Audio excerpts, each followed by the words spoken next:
Just have a quick word on welfare as well, just to go for it. What to say about welfare? You know, leaners and lifters, 3-word slogans. As taxpayers, you know, our money should be used for us, our families, our friends and our community. It shouldn't be used for corporate companies that earn billions and billions of dollars in profit. Okay? I told my daughter I was coming here today to talk on welfare, and she asked me, what is it? How do you explain to a 7-year-old what is welfare, right? I basically said to her, it's the government's way of looking after people. Well, she stopped for a moment, and she said to me, this is quoting, be good to people, help them when they need help, look after the planet and look after all the animals. Don't be greedy. Now, smart girl. She's a very smart girl, and she's going to be a smart woman. Women are great. I am in awe of how clearly they see things when I get caught overthinking everything. Today I will tell the story of a local lady doing it tough. I thank her for sharing. Under Howard's work choices and AWAs, she became homeless. Luckily her circumstances changed with the change in government. She is fortunate to have friends and a wonderful family. She counts her blessings. Up until September 2013, she was fairly settled and could see a path in her future. Upon Abbott and Hockey grasping power, she immediately thought, what will they take off her this time? What will she lose under an Abbott government? The answers are right in front of us, and she is rightly afraid.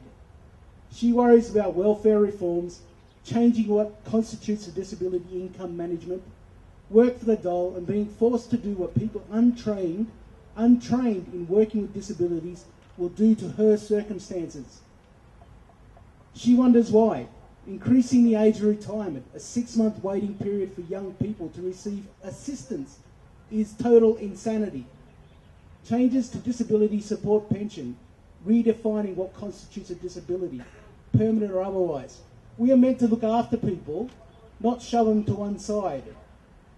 My view is these changes target the most vulnerable, those least able to cope.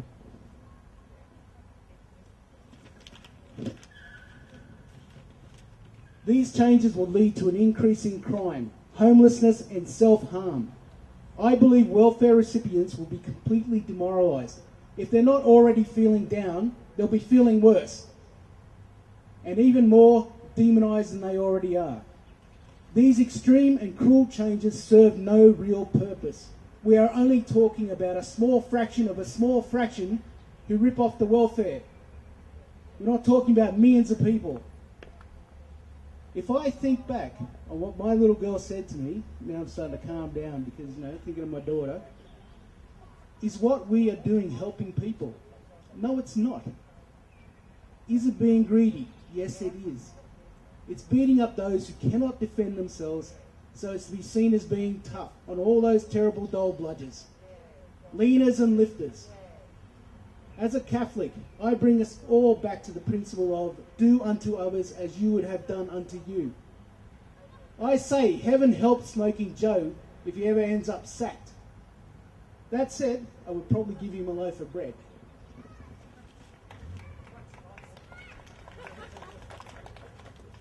Okay, so just going back to the original purpose of this talk, sorry for getting a bit worked up there. I try not to do that very often. So what are we here about today? What are we all about? You know, how do you get more active? How do you get involved in things? I'd like to quote Gandhi. You may never know what results come of your actions, but if you do nothing, there will be no results. It's very simple. If you don't do anything, nothing's going to happen. So you may as well have a go, otherwise shut up. Seriously. If you want to complain, you want to carry on, you want to whinge about things, do something about it. You've got to stand up. No matter your age, your means or your background, it's people like you, people who are here today. It's got cold today. You know, it looks like it's raining, you know. It's people with the power to make a difference who end up changing the world for the better. I'm going to quote Margaret Mead. Never doubt that a small group of thoughtful, committed citizens can change the world. Indeed, it is the only thing that ever has. This is true. It's so true. Around the world. So here are a few tips. Figure out what you're passionate about. Become aware of your world. You know, listen to Hadley just to see what he's on about, you know, but actually listen to ABC once in a while. You know, switch on to some of the programs on the internet, read the Saturday paper, don't just read the telly. You know, the telly's all right, it's got some comics in there. Yeah, good football at the back. Yeah, but even that, politicising footy, you know. Ray Hadley, great guy, you know. Research existing efforts. Volunteer, join a group, don't be shy. I think roll up, I'm a sales message here. Groups want you to join. Groups aren't going to go and bite your head off for turning up. They're not going to go and say, what are you doing here? They're going to be happy that you've taken the time and the effort to come and join with them to fight on something that they're passionate about, that you're passionate about. Choose how to act. Okay? I totally agree with the Mayor on this. There's been too much party politics. Yes, I am the president of Goulburn Labor, but I believe that there is art in compromise. There is beauty in negotiation. No one likes an angry man. It's ridiculous. All of this he said, she said, party politics. Professional politicians are what's ruining this country on our side and on the other side.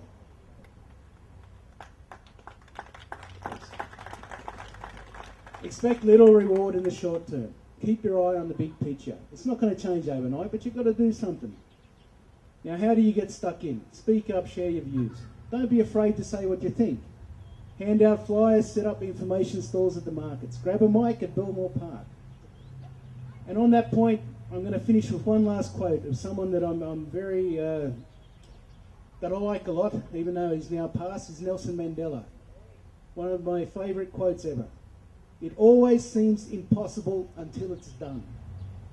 I hold that quote very dear to my heart, that it always seems impossible till it's done. And I keep saying that to myself, because when you're doing things, it is very hard to keep going, especially when there's not many people around you.